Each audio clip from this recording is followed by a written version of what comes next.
What if a simple knock at your door was never meant to be answered?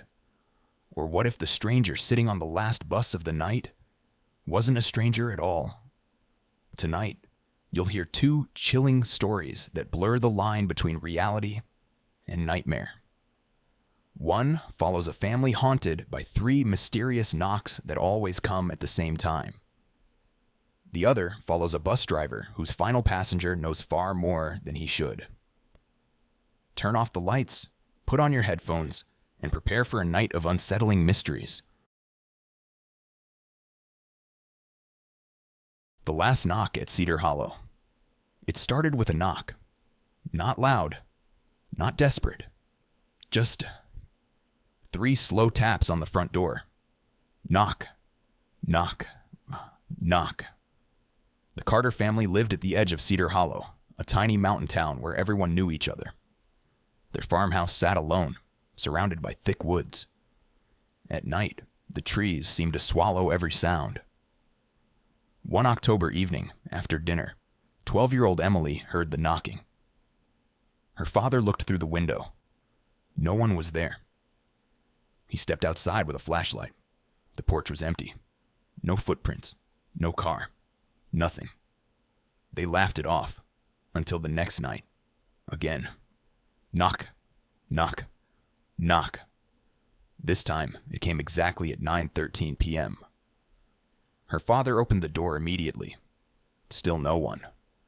The family blamed neighborhood kids. But every night after that, the knocking returned. Always 3 knocks. Always at 9:13. Always no one outside. After 2 weeks, Emily noticed something strange. The knocks weren't coming from the front door anymore. They were getting closer. One night, they came from the side window. The next night, the back door. Then, the wall beside her bedroom, as if something was circling the house. Watching. Waiting. Emily stopped sleeping. One night, she peeked through her bedroom curtains just before 9:13. She expected to see an empty yard. Instead, a tall figure stood perfectly still at the edge of the woods. It was too dark to make out its face. It didn't move. It didn't blink. It simply stared toward the house. Emily screamed. Her parents rushed into the room. By the time they looked outside, the figure was gone. Her father searched the woods for nearly an hour. Nothing. The next morning, he found something strange. 3 muddy handprints, pressed against Emily's bedroom window. Not fingerprints. Entire hands. Long. Thin. Far larger than any human hand. The sheriff investigated. No evidence. No footprints leading away. Just those impossible handprints. Weeks passed. The family became prisoners inside their own home.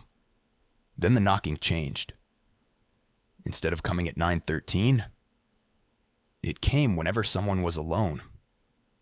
Emily heard it while brushing her teeth. Her mother heard it while folding laundry. Her father heard it while working in the barn. Always 3 knocks. Always nearby. Never anyone there. The family finally decided to leave Cedar Hollow forever. They packed everything into a moving truck. As they pulled away, Emily looked back at the farmhouse. Standing in the upstairs window was the same tall figure, watching, perfectly still. They never returned. Years later, another family bought the abandoned farmhouse. For a while, nothing happened. Then the sheriff received a phone call. The new owners asked a strange question. Has anyone ever complained about someone knocking on the door every night at exactly 9:13? The sheriff froze. He drove to the house immediately. When he arrived, the family was already gone. Inside, the furniture was untouched. Dinner still sat on the table. Lights were still on. The front door stood wide open. But no people. No signs of a struggle. Just silence. As deputies searched the house, one officer noticed fresh mud beneath an upstairs window. Pressed into the glass, were three enormous handprints, exactly like the ones from years before. The farmhouse still stands today, empty, abandoned. Locals avoid driving past it after dark, because every now and then, at exactly 9:13 p.m., people passing on the lonely road report hearing three slow knocks, coming from inside the empty house. Knock, knock, knock. And if you ever hear three knocks outside your own door, don't answer. Because according to the oldest residents of Cedar Hollow, the knocking isn't asking to come in. It's making sure you're already home. The passenger who is already on the bus. They say there's a bus route that runs even when it shouldn't. And sometimes, the passenger you pick up has already been riding with you for years. It was supposed to be a normal late-night ride home. Nothing special. Just bus route 27, last run of the night, nearly empty roads outside Albuquerque. The driver, Miguel, had done this shift for years. Same stops, same quiet passengers, same predictable routine. Except on this night, there was one passenger who didn't make sense. At the second-to-last stop, a man boarded the bus. Miguel remembered it clearly because no one ever got on there that late. The stop was right next to an abandoned gas station. No lights, no traffic, nothing around for miles. The man stepped inside without speaking. He wore a dark jacket, hands in his pockets, head slightly lowered. Miguel asked the usual, "Where to?" The man replied, "Anywhere that's still open." Miguel nodded and let him sit near the back. Nothing unusual yet. 10 minutes later, Miguel checked his rearview mirror. The man was sitting perfectly still, but something felt off. Not his appearance, not his clothes. It was the reflection in the window behind him, because in the glass, the seat looked empty. Miguel blinked and looked again. The man was still there in the bus, but not in the reflection. Miguel slowed down slightly. He checked the interior mirror again. Now the man was looking directly at him, except his face looked wrong. Not distorted, just unfamiliar. Like Miguel had seen it before, but couldn't place where. The man smiled slightly, then said without being asked, "You always take this route?" Miguel frowned. "Yeah, it's my shift." The man nodded slowly. "I know." A cold feeling crept into the driver's seat. Miguel checked the passenger log camera.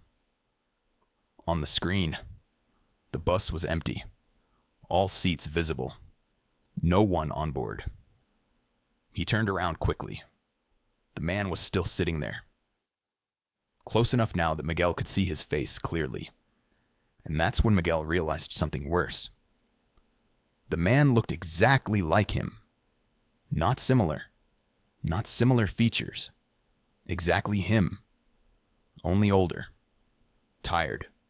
Like a version of Miguel who had been driving that same route for years longer than he should have. Miguel slammed the brakes slightly. "What the hell are you?" The passenger tilted his head. "You're early tonight." Miguel shook his head. "I don't know you." The man leaned forward. "You will." Then he said something that made Miguel's hands go cold. "I've already been driving this route for 10 years longer than you." Miguel laughed nervously. "That's impossible." The man pointed out the front window. "Is it?" Miguel looked up. The streetlights outside were flickering, but not randomly. They were matching the rhythm of the bus engine. On, off, on, off.